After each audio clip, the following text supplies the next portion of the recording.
Before we get started, I want to take a quick poll. This is Chicago. Who thinks sustainability in business costs more?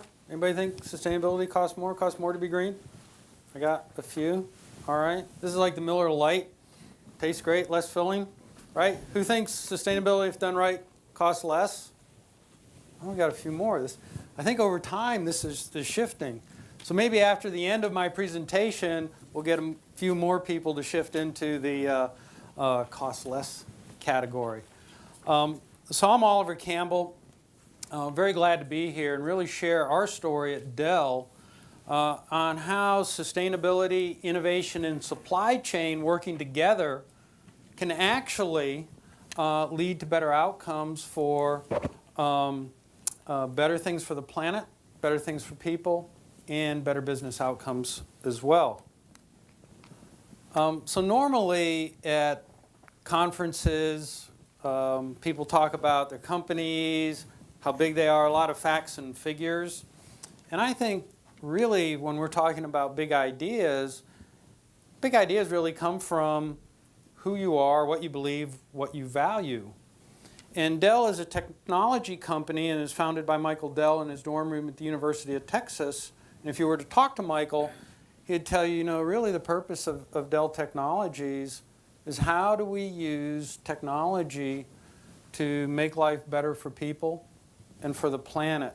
And that's really, I would say, a strong value inside of Dell. To be sure, we're really focused on the business aspects as well. That's a real part of the business. But it's really what is the purpose of the business for? What are we driving? I think that's really what determines our future rather than a specifically quarterly result. And so when you start to look at it in that context, of what the challenges we face as really a species and inhabitants of this planet, we really have some pretty big challenges ahead of us. And so when you look at where we are, say for 2030, there's like 8.5 billion people on the planet. We're at about 7.5 right now, so that extra billion, that's like adding another India or China. Have you thought about that from your business planning? What does that look like for your markets? And with the rising of living standards, which is a good thing around the world, more people, we're going to be using more water, 50% more water, more food. Farming is going to have to increase by a similar amount. And one of the things I'll be concentrating on a little bit later is our ocean health and ocean plastics. Some of our best scientists in this country predict if we don't change the way things are done around plastic, we'll have more plastic than fish in the ocean by 2050. And think about, the implications of that. We'll spend a little bit more time there. And so in this context, really what does our social commitment start to look like, at Dell? And in thinking about, what this really means, you have the, I'd say kind of the official wording up here. I'm going to talk to you about what that really means emotionally. And I think what it means is and reflecting on it reminds me of, I think it was a book that came out probably about 10 or 15 years ago. Everything you really needed to know in life you learned in kindergarten. And so what are those things? Is use your imagination, play nicely, invite others in, clean up your mess, right? Sound familiar? So I think things in business don't really change, and things in our lives don't really change that much. They just get reframed in different words, and the values are still there. I do want to spend a minute on the last one about do the most good. This is where we see, I think, a very big cultural shift occurring. And if you think about this in your businesses, it used to be do less harm, right? Then it moved to do no harm. It's like, don't leave footprints. And I think it's really started to shift culturally in the business world is actually, can you leave things better than what you found them? So I think this is some of the larger trends we're seeing within Dell. And when you start to look at at that aspect, and really what our purpose is as a company, it really starts to express itself, I think, quite naturally in terms of closed-loop solutions. And here are some examples that we have at Dell that we've initiated over the past 5 to 6 years, and they range from, post-consumer plastics. This should be really familiar to everybody. A lot of businesses do this. We do this too. Millions of pounds of plastics. We've also put in a closed-loop plastic system where we take back Dell computers, and that plastic gets ground up and it's utilized in new Dell computers. Dell also, this isn't widely known, but we do sponsor through Goodwill a take-back program. Not only for Dell computers, but if you have an HP, Apple, Lenovo, whatever, you bring it into Goodwill. And so I think it's like 80, this program's in 87 countries. They'll recycle it, and Dell sponsors that program. And so again, you're looking at this closed-loop recycling. Carbon fiber on notebooks. I'm sure nearly everyone here has a notebook. You want the lightest, strongest notebook, right? And so for many designs, they use magnesium in those frames. We started using waste carbon fiber from the aerospace industry. It's cheaper, stronger, lighter. What's not to like? So this is an example of where we're using our technology to drive not only better outcomes for people, we're doing it for the planet, and it's a great business for us to do that as well. Ocean-bound plastics, which I'll be talking about, something that, when we started on this, it was people kind of looked at me and said, huh? Why do we want to do that? I'll show you why we want to do that in a moment. Closed-loop gold is another one. I mentioned these recycling programs where we take back systems, the gold on all those circuit boards, etc. Did you know that the density of gold is 1,000 times more in e-waste than it is digging it out of the ground, right? So where do you want to go mine for gold when you're talking about things like connectors, etc., where they have, very thin gold plating on there? So again, it makes great sense around doing, looking at these circular economy solutions, and they're great, again, they're great for the planet, great for people, great for business. And so as we start to look at where my area has been at Dell on packaging, it's really been a journey for us. Our goal, I think starting in 2010, was really to move away from oil-based foam in our packaging. That was actually a keystone of our Legacy of Good program, is Zero Waste 2020. Bless you. You see some of our journey up here where we started with bamboo cushioning. We moved into wheat straw, molded paper pulp. The engineering and innovation involved here was quite substantial. But over this period of time, we reduced our costs by over 75%. So some people have said, hey, Oliver, you're kind of a tree hugger. And it's like, yeah, but we like saving money too. And so that's what, that's a green win. That's what deep green for me, that's my favorite color, is when you get those two types of wins together. And we've proven that it can really be done. And I think our next stage is looking at what we're doing with ocean plastic. And so when we talk about oceans, this has been in the media a lot. Anybody not know about ocean health and plastic in the ocean? Nobody's raising their hand. So I won't spend too much time on it, but a few facts, and these are really quite frightening in the sense that we're dumping over 8 million tons of plastic in the ocean a year. I think the second bullet up there is if we don't do anything, more plastic than fish. And why is that important? It's really on the second piece there.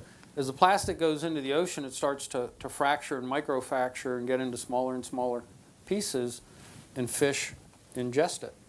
And that's a picture of a microscopic picture of plankton. So plankton are at the base of the food chain.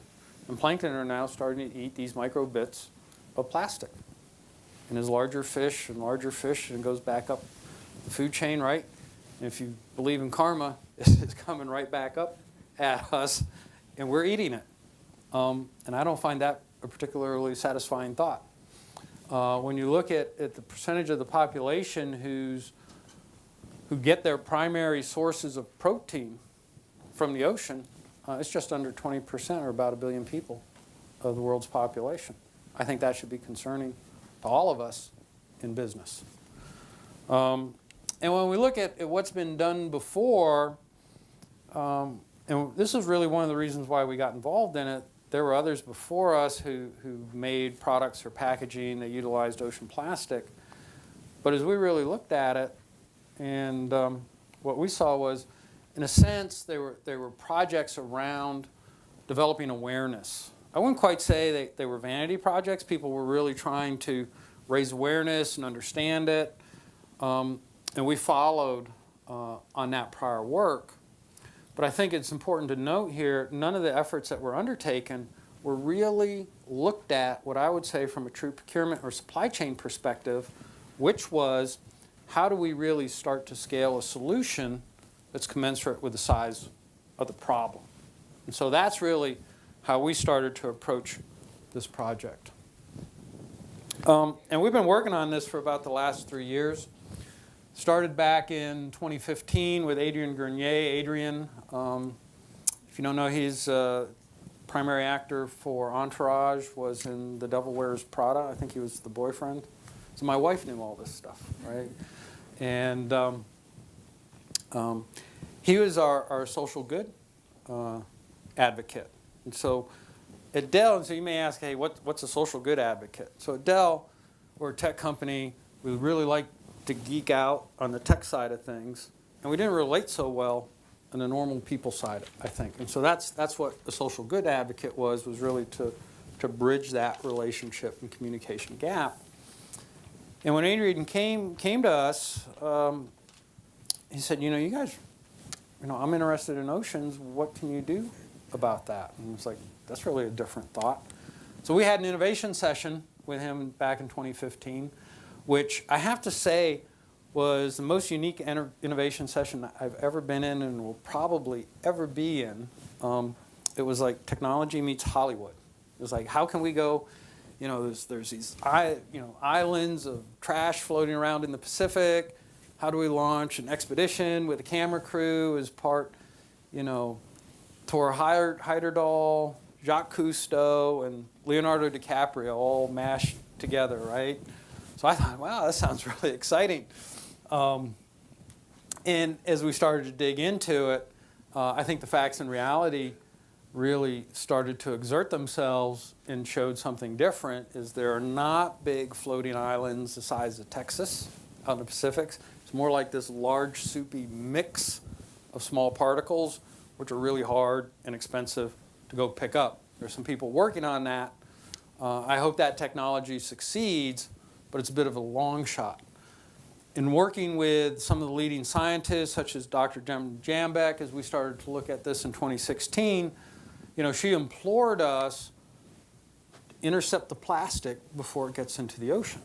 And the strategy is quite simple, think of it this way. If you have a bathtub and it's overflowing, what's the first thing you do? You don't start bailing the water out of the tub. No, you go turn off the faucet. So it's kind of the old ounce of prevention's worth a pound of cure strategy. That's our strategy, quite simple. So we went to places like Haiti, which we chose Haiti because of its proximity to Austin, Texas, where we're based. You leave at 7, you can be there at noon. Lots of plastic, there's little waste infrastructure. We did a GIS, I think Justin had mentioned QGIS. We actually use that technology to start doing mapping in places throughout Southeast Asia where most of this plastic originates, then followed up with satellite imagery to where we could actually see it. So it was a form of almost satellite mining for plastic pollution is what we did. And then finally in 2017, last year we did a business case through the University of Michigan, took first place at their spotlight competition among a number of other Fortune 100 companies So we proved that, yes, it was economically viable, and we launched our first product on our award-winning XPS 13, which is a great notebook. Normally I don't plug my company's products at these things, but my kids have this notebook. They're in college. It got through 4 years. Actually, this and its predecessor got through 4 years of college. So it's a great notebook if you're looking for one. But anyway, so that's kind of our story in how we started to approach this problem.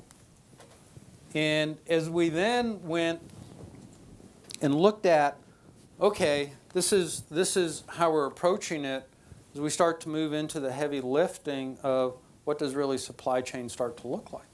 We had to do things like define what is ocean plastic, okay, or ocean-bound plastic. So that was defined, again, through some of the world's best leading scientists. That includes an inclusion zone 50 kilometers from the ocean, because when it rains, this material then gets swept into the sea. We looked at things like, and you can see the economic viewpoint here, the procurement viewpoint.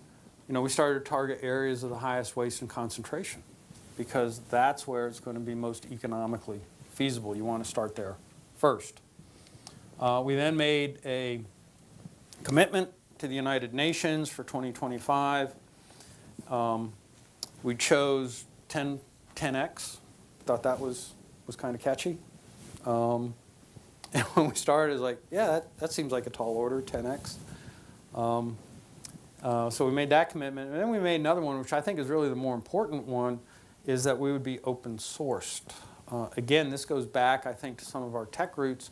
If you're familiar with the Wintel strategy, probably of 15, 20 years ago, where Windows, Microsoft, Intel, and then your larger computer makers, Dell, HP, and others, had this type of ecosystem. It was really, really quite successful.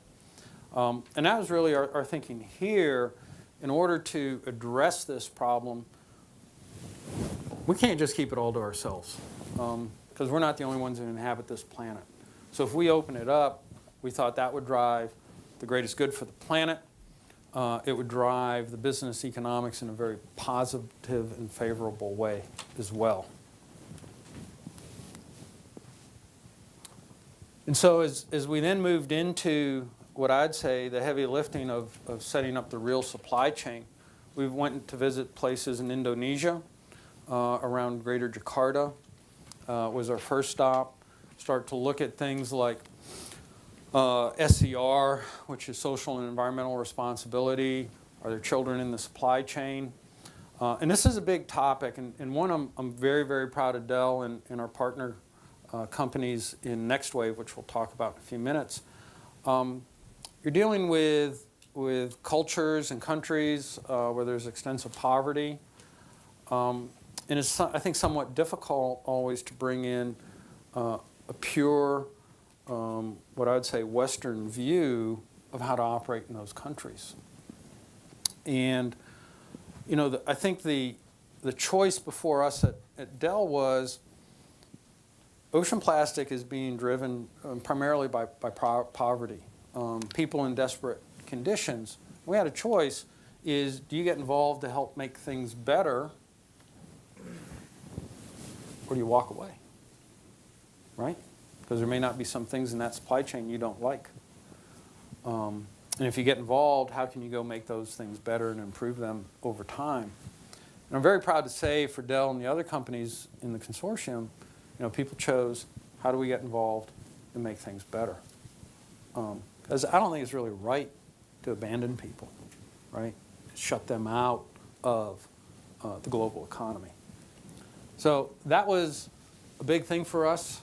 You see some standard things there, COS, continuity of supply, right? So this is typical procurement 101. How do you start to ensure you have a real functioning supply chain? And it goes back to that point about we wanted an economically viable, commercially scalable supply chain. We're also through NextWave, we'll talk about in a moment, shared use cases. So it's not just in our products, but with other companies, how do we share things like slip sheets or pallets, etc., carpet, even, cafeteria trays.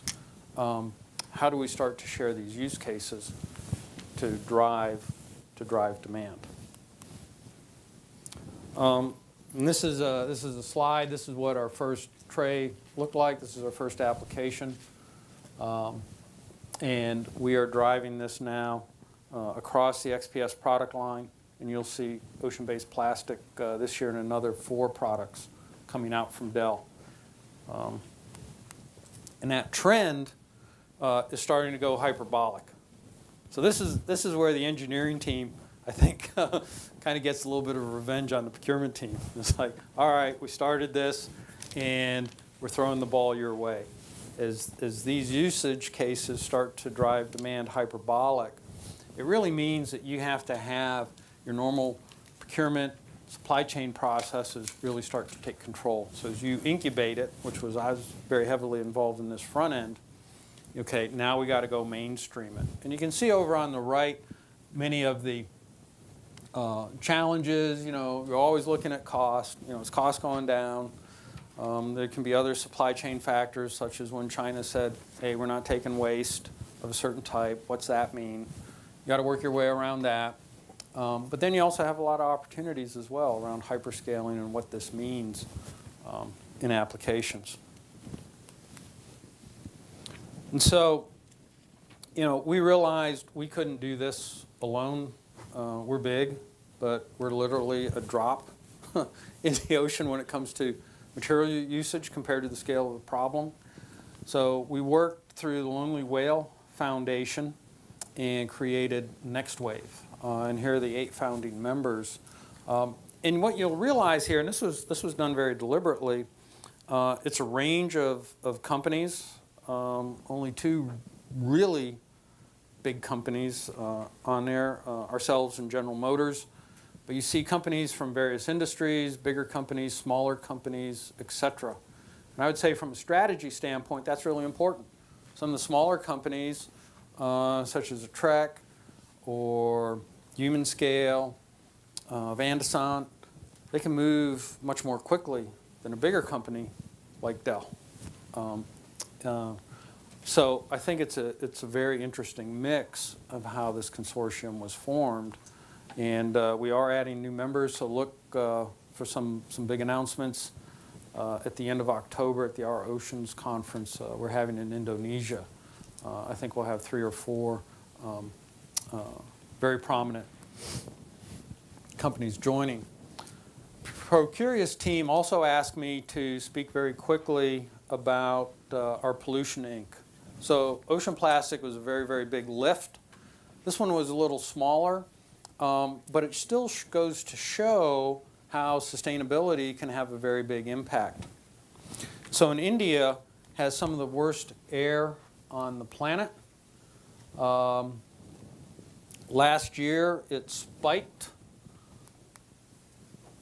In New Delhi, it was 2x, where the measurement scale actually ended. So it was like at 1,000, a little over 1,000, and the air pollution index ended at like 500. And so when you start to put this in context, rather than saying, hey, it's hazardous, that's bad, what does hazardous really mean? Well, what it means is if you smoke 60 or 50 cigarettes a day, that's what it was like to live in New Delhi that day. I mean, I think that's just staggering what that implication is. And when you look at the medical and physical effects, it ranges from premature birth, cancer, cardiovascular problems, what else I have? Respiratory, asthma, etc. And this comes up, much of this from the particulate matter, the PM 2.5, PM10, which is related to all of these. And again, we'd started working with a small company called Chakra about 3 years ago on this technology. Again, very, very small company, just a handful of people in it. And what they do is they fit a filter on stationary diesel generators, and they capture the carbon out of it, separate it, and from that we can make that into ink. And we're actually using that on all our Dell boxes that we ship in India. So we've shipped about 1 million of these to date. And when you look at the impact it has, it's quite substantial. So this ink that we ship out, we use, if you base it on what one diesel generator uses, the amount of air it goes through it in a day, it's a little over 1 billion liters. The average person breathes about 11,000 liters of air. Anybody know that? I didn't know that when we started out on that. But you breathe about 11,000 liters of air. So if you start doing the math, it translates to about 110,000 people equivalent. That's pretty sizable. But the real value comes from being a catalyst. If you can scale this technology, and this is where the scaling comes back in again, you can scale it, say even to 50, that 100,000 people now becomes 5 million and so forth. And that's really what excites us about this type of technology. And you know, when we look at it, the amount of what we spend on ink, it's almost pitiful. In India, to print these boxes, we spend about $5,000 a year. And this really just goes to show you don't always need big programs like an ocean plastic program to have a big idea. This, in my view, is every bit a big idea as what we've had on ocean plastic.